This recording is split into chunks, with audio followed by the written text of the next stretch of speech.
Muy buenos días, amados hermanos y hermanas. Seguimos en el estudio del libro de Éxodo, capítulo 34, y estamos a pocos capítulos de terminar este libro, así que hagámoslo con nuestro entendimiento preparado para recibir lo que el Señor nos quiere enseñar a través de estas preciosas palabras que Él derrama en cada uno de nuestros corazones y las escribe en esas tablas de nuestro corazón. Y precisamente en este capítulo vamos a ver cómo el Señor le pide a Moisés que vuelva a moldear unas tablas de piedra para volver a escribir aquellos mandamientos que él había escrito. Pues recordemos que 2 capítulos antes, cuando Moisés baja de la cumbre del monte Sinaí de recibir esas tablas con los mandamientos escritos por el dedo de Dios, y él ve aquella algarabía y aquella emoción del pueblo adorando a un becerro de oro, Moisés se enciende de ira y deja caer las tablas. Realmente se despedazan estas tablas, por lo que vemos que al inicio del capítulo 34 Dios le dice a Moisés: alízate 2 tablas de piedra como las primeras, y escribiré sobre estas tablas las palabras que estaban en las tablas primeras que quebraste. Prepárate pues para mañana y sube de mañana al monte Sinaí y preséntate ante mí sobre la cumbre del monte. Nuevamente Moisés tendría que subir a la cumbre del monte, y esta vez por otros 40 días y 40 noches. Eso lo vemos aquí en este mismo capítulo, en Éxodo 34, 28. Tiempo en el que Moisés no come pan ni bebe agua, y escribió en esas tablas las palabras del pacto, los 10 mandamientos. Esta vez tuvo que subir con estas piedras a esa cumbre. No era una labor fácil, pero Moisés estaba dispuesto a hacerlo. Moisés estaba tan dispuesto a obedecer a Dios que Dios por eso se sentía complacido con él y hablaba con él, como vimos, como un compañero habla a otro compañero, como amigos. Así que debía subir Moisés solamente él, y dice que cuando lo hizo, la presencia poderosa de Jehová descendió en la nube y estuvo ahí con él, proclamando el nombre de Jehová. Y aquí vamos a detenernos un poco, porque el proclamar el nombre de Jehová tiene que ver con revelar su identidad. Y aquí el mismo Señor dice esto, Éxodo 34, 6. Jehová fuerte, misericordioso, piadoso, tardo para la ira, grande en misericordia y verdad, que guarda la misericordia a millares, que perdona la iniquidad, la rebelión y el pecado, y que de ningún modo tendrá por inocente al malvado, que visita la iniquidad de los padres sobre los hijos y sobre los hijos de los hijos, hasta la 3ª y 4ª generación. El Señor estaba dándose a conocer a Él mismo y está diciendo quién es Él. Está proclamando su nombre de manera que le conociesen y que al conocerle decidieran estar de cerca de Él. Y Él expone su naturaleza, que Él es grande en misericordia, que Él es fuerte, que Él es piadoso, que es tardo para la ira. Sin embargo, Él no puede pasar por alto la iniquidad. Él puede perdonar por medio del sacrificio, lo cual era una sustitución que señalaba al sacrificio perfecto del Señor Jesucristo. Es decir, el Señor no deja pasar por alto la iniquidad, sino que debe de haber una paga por ese pecado. Y Él lo que hizo fue darnos la manera en cómo esa deuda podía ser saldada por ese sacrificio perfecto. Y en este tiempo, pues los sacrificios eran por medio de animales, un tipo de sustituto sobre el cual los pecados de las personas del pueblo eran imputados, y por ello debía ser ese sacrificio de animales. Así que el Señor castiga, nos dice aquí, la iniquidad de los padres sobre los hijos y los hijos de los hijos. Es decir, todo pecado tiene sus consecuencias, y estas consecuencias no están limitadas a las personas que lo cometen, sino que el pecado es tan feo y es tan grave que tiene repercusiones aún en las generaciones venideras.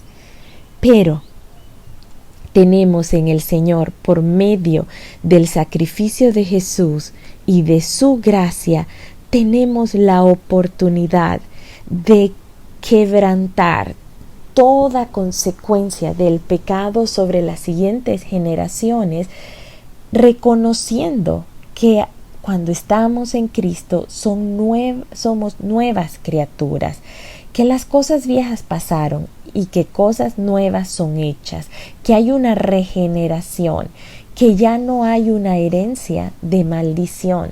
Pero todo esto requiere que vengamos a Cristo y que confesemos nuestros pecados. El Señor es fiel y justo para perdonar, pero debe haber un arrepentimiento genuino y una confesión de nuestro pecado delante de Él, para que todas esas ataduras y esas consecuencias de pecado puedan ser rotas en las vidas de nuestros hijos y de los hijos de los hijos, porque aquí mismo se nos dice: la iniquidad es hasta la tercera y cuarta generación, pero dice en el 7, la misericordia es a millares. Es decir, si nosotros venimos a Cristo Jesús, nosotros vamos a venir a obtener esa oportunidad de estar bajo la misericordia y la gracia de Dios hasta miles de generaciones después de nosotros. Así que somos los llamados a ponernos en la brecha para que una nueva historia de nuestra familia, del linaje que Dios ha levantado a través de nosotros, pueda ser escrita en nuestras familias. No importa que en nuestra historia familiar existan situaciones de alcoholismo, de drogas, de vicios, de pornografía, de adulterio, de egoísmo, de codicia, de envidia. En el nombre de Jesús, viniendo nosotros a ese lugar de la cruz, a ese sacrificio hecho por Jesús, en el cual Él fue hecho pecado, y nosotros obtuvimos el perdón por medio de esa sangre derramada sobre ese propiciatorio, en esa presencia del Señor, nosotros venimos a obtener esas bendiciones de Dios para nuestras familias, esa oportunidad de una nueva historia escrita, no con tinta, sino con el Espíritu del Dios vivo, no en tablas de piedra, sino en tablas de carne del corazón. Así lo dice 2 de Corintios 3, 2 al 3. Vamos a ir a ese versículo. Nos dice: nuestras cartas sois vosotros, es decir, usted y yo, escritas en nuestros corazones, conocidas y leídas por todos los hombres, siendo manifiesto que sois carta de Cristo, expedida por nosotros, escrita no con tinta, sino con el Espíritu del Dios vivo, no en tablas de piedra, sino en tablas de carne del corazón. Y tal confianza tenemos mediante Cristo para con Dios, no que seamos competentes por nosotros mismos para pensar algo como de nosotros mismos, sino que nuestra competencia proviene de Dios. ¡Qué hermoso es saber que usted y yo somos cartas escritas, no con una tinta cualquiera, sino con el Espíritu del Dios vivo. Ya no somos tablas escritas en piedra, sino que tablas de carne del corazón. Qué preciosa palabra la que el Señor nos hace recordar a través de Éxodo 34. Y como vemos, la palabra se confirma en sí misma. Así que tenemos luego que Moisés, después que el Señor proclama su nombre, él se apresura, baja la cabeza al suelo y adora. Esa es la actitud. Cuando nosotros reconocemos a Dios, conocemos de Dios, nosotros debemos de permanecer adorándole como un estilo de vida con todo lo que nosotros hacemos, pensamos, decimos, porque Él es maravilloso, porque su naturaleza es misericordiosa, porque nos ama, porque Él es poderoso, porque Él es justo. Es un Dios bueno, es un Dios bueno. Y Moisés toma este momento y habla al Señor y le dice: Señor, si he hallado gracia en tus ojos, entonces venga con nosotros en medio de nosotros. Recuerdan que el Señor había dicho que Él no iba a ir con ellos, que Él no iba a entrar a esa tierra prometida con ellos, porque ellos eran de muy dura cerviz, eran muy tercos, y Él no quería consumirles en un momento de ver esa terquedad y ese recurrente pecado en ellos. Pero ahora Moisés nuevamente le está diciendo: Señor, ven con nosotros, perdona nuestra iniquidad. Está entendiendo lo que el Señor le ha dicho, que Él pues visita la iniquidad por generaciones, pero entonces Moisés, como ese intercesor que ha sido levantado por Dios mismo, pide perdón, perdona, dice, perdona a cada uno de nosotros, perdona nuestra iniquidad, y Él se involucra, aunque Él no haya sido parte de esta rebelión, Él mismo toma el lugar del pueblo también en esa intercesión ante el Señor, y dice: perdona nuestra iniquidad y nuestro pecado, y tómanos por tu heredad, tómanos como tuyos, que nosotros podamos ser tu posesión. Y el Señor le contestó y le dijo: está bien, yo hago pacto delante de todo tu pueblo, voy a hacer maravillas, así más grandes de las que han esperado, y verá todo el pueblo en medio del cual tú estás, verán estas maravillas y verán la obra de Jehová, y será cosa tremenda la que yo haré contigo, queriendo decir, será cosa temible la que voy a hacer. Va a darles hasta temor de ver el poder con el que voy a sacar delante de ustedes al amorreo, al cananeo, al eteo, al fereceo, al heveo y al jebuseo, y cómo les voy a proteger delante de todos estos enemigos. Y sí, le da esa preciosa palabra. Recuerdan qué mala noticia había sido, así lo dice la palabra en Éxodo 33. El pueblo oyó esa mala noticia, ahora van a oír una buena noticia. Dios va a estar en medio de ellos, pero les pone una condición y les dice en el 12: guárdate de hacer alianza con los moradores de la tierra donde has de entrar, para que no sean tropezadero en medio de ti. Vas a derribar altares, vas a quebrar estatuas, vas a cortar esas imágenes de Acera, que era la diosa de la fertilidad y de la agricultura. Y le dice Dios: porque no te vas a inclinar a ningún otro Dios, porque Jehová, cuyo nombre es celoso, Dios celoso es. El Señor les está dando una condición. Es necesario que ellos se mantengan fieles al Señor, que no le atribuyan todo lo que el Señor va a hacer, como lo han hecho en este momento con el becerro de oro, que no se atrevan a atribuirle ese poder y esa libertad a la cual el Señor les está dando a otros dioses. Y les dice, no deben de concertar alianzas con ninguna de estas personas. ¿Por qué? Porque van a caer en idolatría, van a llegar a hacer las cosas que ellos hacen.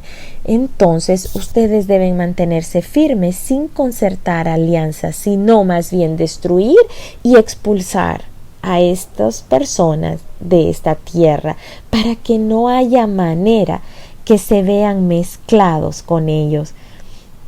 Y Dios revela que Él es celoso.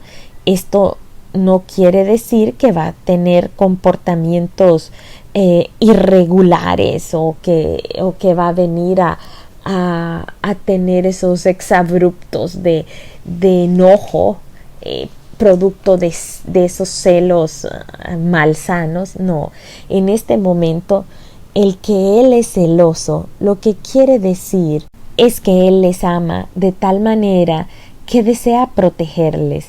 Y para protegerles, ellos no deben salirse debajo de su sombra. El Señor no quiere compartir su gloria con dioses irreales y que ellos estén señalando a un becerro como que fuese el que los liberó de Egipto. Este es el mismo sentir hoy en día para cada uno de nosotros. El Señor nos sigue anhelando celosamente.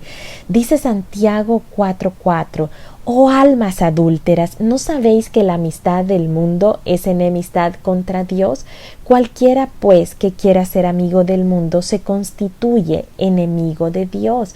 ¿O pensáis que las Escrituras dicen en vano, el Espíritu que Él ha hecho morar en nosotros nos anhela celosamente? Es esa manera de protegernos, es esa manera de amarnos, de manera que no pongamos nuestro enfoque en alguien más que no sea Dios. Siguiendo en este capítulo, Él le habla acerca de fiestas que debían de celebrar. Estas fiestas, el enfoque era Él, el centro era Él, era apartarse de las actividades diarias para dedicarles totalmente a adorarle, a pensar en Él, a agradecerle, a reconocer lo grande y lo bondadoso que es Dios. Así que habían 3 fiestas principales: la celebración de la Pascua, que ya hemos visto, celebrando la salida de la esclavitud; la celebración de Pentecostés, que es el final de la cosecha de cebada y el principio de la cosecha del trigo. Esta era una celebración que mostraba gozo y agradecimiento por la abundante cosecha. Y luego en el Nuevo Testamento, precisamente durante esta celebración, es que ocurre el derramamiento del Espíritu Santo. Y seguidamente la otra fiesta en que debían de reunirse era la fiesta de los tabernáculos, una fiesta en la cual las personas celebraban esa protección de Dios y guía en el desierto. No es casualidad que durante esta semana, el día de mañana, termina esta fiesta de los tabernáculos, que actualmente es celebrada en muchos países por los judíos. Y se renueva el compromiso de Israel con Dios y la confianza en su dirección y protección. Esta es una fiesta muy curiosa en la que las personas lo que hacían era construir cabañas o sukkot, se llamaban, en los que salen de su casa y las colocan en la calle o fuera de su casa, recordando, rehaciendo memoria de cómo el Señor los protegió, ellos habitando en esas cabañitas, en esas tiendas móviles, pero sobre ellos la poderosa protección de Dios a través del desierto. Las personas suelen decorar estas tiendas con frutas, con flores y todo tipo de adornos. Así que es bien interesante que hasta el día de hoy se celebran estas fiestas por parte del pueblo judío. Finalmente, el capítulo 34 nos habla de un hecho que es bastante relevante y que nos permite ver cómo nosotros somos transformados ante la presencia de Dios. Se nos dice en Éxodo 34:29 que al descender Moisés del monte Sinaí, después de haber estado 40 días y 40 noches en la presencia de Dios, y que él desciende con las 2 tablas del testimonio en su mano, nos dice que la piel del rostro de Moisés resplandecía cuando hubo hablado con Dios. Y Aarón y todos los hijos de Israel miraron a Moisés, y la piel de su rostro era resplandeciente, y tuvieron miedo de acercarse a él. ¿Por qué tuvieron miedo? Porque estaban viendo una evidencia de la gloria de Dios en Moisés. Se podía notar con claridad la presencia de Dios reflejada en él. Y siguen teniendo temor porque por la condición moral indigna de cada uno al acercarse ante esa presencia gloriosa del Señor. El peso del pecado trae temor y trae temblor. Así que dice que Moisés tenía que cubrirse su rostro con un velo después de salir de estar en la presencia del Señor y para poder hablar con el pueblo. Al mirar los hijos de Israel el rostro de Moisés, veían que la piel de su rostro era resplandeciente, y volvía Moisés entonces a poner el velo sobre su rostro hasta que entraba a hablar con Dios. ¿Saben que la palabra del Señor nos habla acerca de este rostro resplandeciente también en cada uno de nosotros? Nos dice 2 de Corintios 4:4, nos dice: el Dios de este siglo cegó el entendimiento de los incrédulos para que no les resplandezca la luz del evangelio de la gloria de Cristo, el cual es la imagen de Dios. Aquí se nos está haciendo claro que la imagen de Dios, su gloria, produce un resplandor de luz.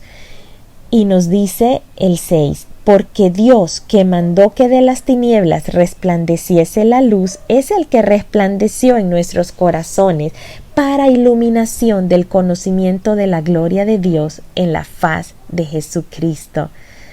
Así que, mis amados hermanos y hermanas, es el mismo Señor el que hizo resplandecer el rostro de Moisés al estar en la presencia con él. Es el mismo el que hace resplandecer en nuestros corazones la gloria de Dios al nosotros sumergirnos en el conocimiento de Él a través de Jesucristo. Y nos dice unos versículos anteriores, 2 de Corintios 3:18: por tanto, nosotros todos, mirando a cara descubierta, como en un espejo la gloria del Señor, somos transformados de gloria en gloria en la misma imagen, como por el Espíritu del Señor.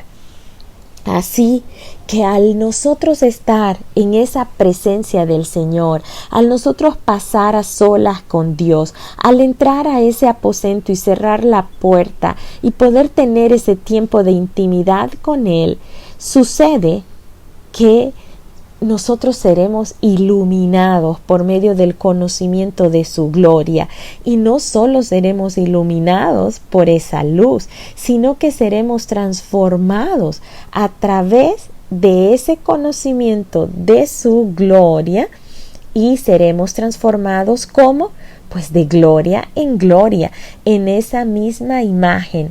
Pero todo esto es por el Espíritu de Dios, no es por nuestros propios méritos, no es por las obras que hayamos hecho, es por el Espíritu de Dios en nosotros, el cual permitirá el conocimiento de la gloria de Dios y producirá la transformación de gloria en gloria en la vida de cada uno de nosotros. Así que, mis amados hermanos y hermanas, no desaprovechemos tiempo de pasar a solas con Dios hasta el punto que los demás, los de afuera, puedan notar que hemos estado tiempo orando, leyendo la palabra, meditando. Se debe notar que hemos estado con Dios. Por eso nos dice en Mateo 6:6. Mateo 6:6 nos llama a tener estos tiempos de intimidad con el Señor, estos tiempos de subir a la cumbre del monte Sinaí y esperar ahí a que el Señor nos hable, a que podamos nosotros tener esa comunicación con Él como de un amigo, así como la tuvo Moisés.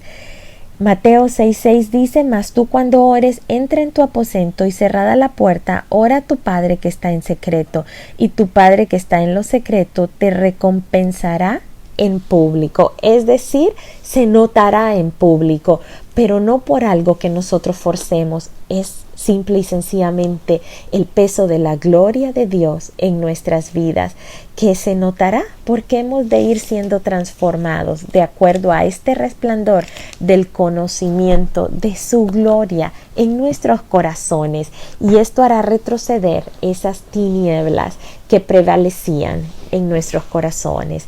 Así que, mis amados hermanos y hermanas, es hermosa la palabra y la enseñanza que el Señor nos ha dado a través de este capítulo.